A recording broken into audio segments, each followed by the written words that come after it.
मतलब मैं हैरान हुआ, मैंने जब ये सुबह से मैं देख रहा हूँ उनके मीडिया को कि ये क्या मालदीव में हुआ है। अब मालदीव में फूड प्रोडक्ट को लेकर पैनिक की स्थिति शुरू हो चुकी है। Even as ties between the Maldives and India remains tense, New Delhi has allowed exports of essential commodities including sugar, wheat, rice and onions to the island nation. हमें भी कुछ सीखना चाहिए। जीत किसकी होगी पहले तो ये बताएं। जाहिर सी बात है, जीत तो इंडिया की डिप्लोमेसी की है और एट द एंड मतलब इंडिया की जीत है। And the exports have been allowed after a request from the government of the Maldives. उसके बोले बगैर, उसकी सिर्फ किसी जगह मौजूदगी, खा वो किसी रेस्टोरेंट में बैठा हो या किसी ब्रांड के कपड़े पहन के बस बैठा हो, कुछ बोल भी ना रहा हो और अगली चीज सोल्ड आउट हो जाए, ये होती है power. The Maldivian foreign minister expresses gratitude to India for extending the import quota. अच्छा, इंडिया का मुसलमान आपको ये कह रहा था जो मोदी ने हमें दिया वो पाकिस्तान नहीं दे सकता। पाकिस्तान ही आपको दे सकता और वो कहते हैं आप पाकिस्तान आ जाओ, हम कहते हैं ना पाकिस्तान आ जाओ, वो कहते हैं हमारे पास इंडिया आ जाओ आप। अब उससे ज्यादा बेनिफिट आपको मिलेंगे वहाँ पे। ओए। इस वक्त हम बात करें कि उन्होंने किया क्या है। जापान ने कि इंडिया के लिए ई वीजा जो है वो स्टार्ट कर दिया। अच्छा, इसकी बात काफी अरसे से हो रही थी लेकिन अब उन्होंने स्टार्ट कर दिया। वैसे भी यहाँ पर किल्लत है, जहां से लेना है ले ले। श्रीलंका एक अंडा नहीं भेजने वाला, वो खुद इंडिया से मंगाता है। उसके बाद पाकिस्तान, पाकिस्तान गजब। हर चीज इंडिया में स्टार्ट हो रही है, उत्थे बंद हो रही है हर काम। वो बॉर्डर के उस पासे ते उस पासे जड़ाएगा, हर काम शुरू हो रहा है।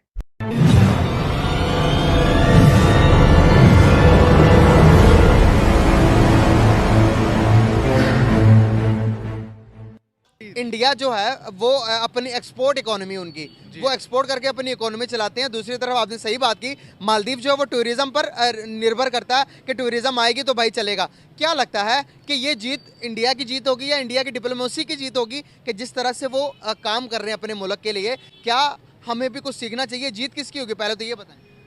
जाहिर सी बात है, जीत तो इंडिया की डिप्लोमेसी की है और एट द एंड मतलब इंडिया की जीत है। और हमें मतलब यही कि डिप्लोमेसी इसी तरह स्ट्रॉन्ग होती है। पाकिस्तान की अगर डिप्लोमेसी अगर वीक है तो वो इसी कुछ चंद नकात हैं जिनके ऊपर हम अमल करके मतलब कर सकते हैं। डिप्लोमेसी को स्ट्रॉन्ग करने के लिए मतलब हम कर सकते हैं, अमल कर सकते हैं उन पर। आप क्या कहेंगे? इंडिया की डिप्लोमेसी की जीत है। जबरदस्त यार, वाकई में ही उन्होंने बताया कि हम एक कौम है। देखें कि वो चाहे अंदर जो जैसा मर्जी हो, चाहे वो नून लीग की हो, चाहे पीपल पार्टी की, मैं अपनी बात कर रहा हूँ, लेकिन जब कौम की मुल्क की बारी आती है तो वो एक हो जाते हैं, वो इंडियन हो जाते हैं। बाइकॉट मालदीव का ट्रेंड अभी तक चल रहा है ट्विटर के अंदर। आप देखें तो वो अपने बैकफुट पे आ गए, वो माफ़ी मांगने के लिए तैयार हो गए हैं। उनके जो प्राइम मिनिस्टर उन्होंने कहा कि भाई मैं माफ़ी मांगता हूँ, हम माफ़ी चाहते हैं, हमारे से रिलेशन ख़राब ना करें इंडिया।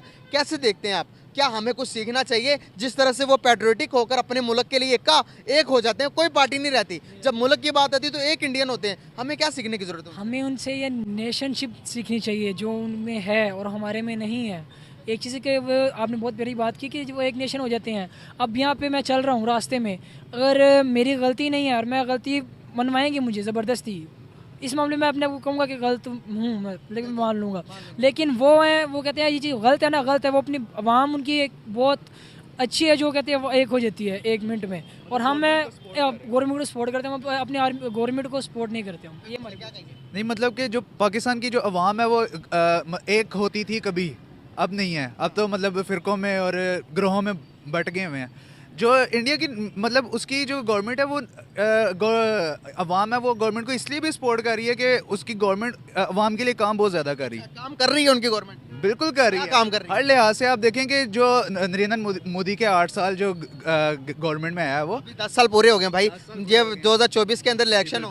बिल्कुल 10 साल आपने बता दिया पूरे हो गए हैं। तो उसी तरह ही मतलब कि नरेंद्र मोदी की गवर्नमेंट में इकोनॉमी उनकी कितनी स्ट्रॉन्ग हुई है, टूरिज्म में, एक्सपोर्ट में, इंपोर्ट में, हर चीज़ में इजाफा हुआ है। तो उस लिहाज से पाकिस्तान की अगर गवर्नमेंट उस लिहाज से काम करे तो पाकिस्तान की वहाँ भी एक होकर उनका साथ देगी।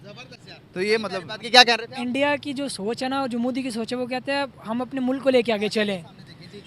मोदी की सोच है कि हम अपने मुल्क को आगे लेके चल भी रहे हैं वो। और हमारी ये सोचा है कि जिसने किया है तो मैं ना करूं, और मैंने किया मैं इससे अच्छा करूं। वो क्या, हम ये नहीं कह रहे कि हम दोनों इकट्ठा एक जैसा करें, विन सिचुएशन नहीं है। विन सिचुएशन नहीं है। वो कह रहे हैं अब वो एक लेग पुलिंग यहाँ पे बहुत ज़्यादा है, वहाँ लेग पुलिंग नहीं है इतनी। कैसे देखते हो यार, एक तरफ हम हैं जो कि अभी स्ट्रगल कर रहे हैं, टाइम टू टाइम हमारी किसी भी कंट्री के साथ हमारी डिप्लोमेटिक रिलेशनशिप अच्छी नहीं है। आप देख लो इंडिया की किसी भी, पाकिस्तान को उठाकर बाकी किसी भी नेबर के साथ देख लो, रिलेशन इतने अच्छे क्यों हैं उनके, और हमारे खराब है तो क्यों खराब है? हमारे क्यों ख़राब हैं? सिर्फ लेग पुलिंग की वजह से, सिर्फ और सिर्फ। मैंने आपको बताया ना। आप क्या कहेंगे? पाकिस्तान के पास कोई बेहतर पॉलिसी नहीं है डिप्लोमेसी पे, मतलब कोई जैसे कि अब इंडिया के पास बहुत ज़्यादा पॉलिसीज बनती रहती हैं और वो उसके ऊपर एक्ट भी कर रहे हैं। इस वक्त हम बात करें कि उन्होंने किया क्या है। जापान ने कि इंडिया के लिए ई वीजा जो है वो स्टार्ट कर दिया। अच्छा, इसकी बात काफी अरसे से हो रही थी, लेकिन अब उन्होंने स्टार्ट कर दिया, और इसमें जो कुछ और कंट्रीज हैं जिनके पास ये सहूलत है कि वो जो है ई वीजा जो है वो उनको मिलता है, उसमें मैं आपको बताऊं Brazil, Taiwan, Singapore, United Arab Emirates, Saudi Arabia, south Africa, United kingdom, Canada, Australia, Cambodia, ये कुछ कंट्रीज हैं जिनको सिर्फ इन कंट्रीज को अभी तक मिलता था।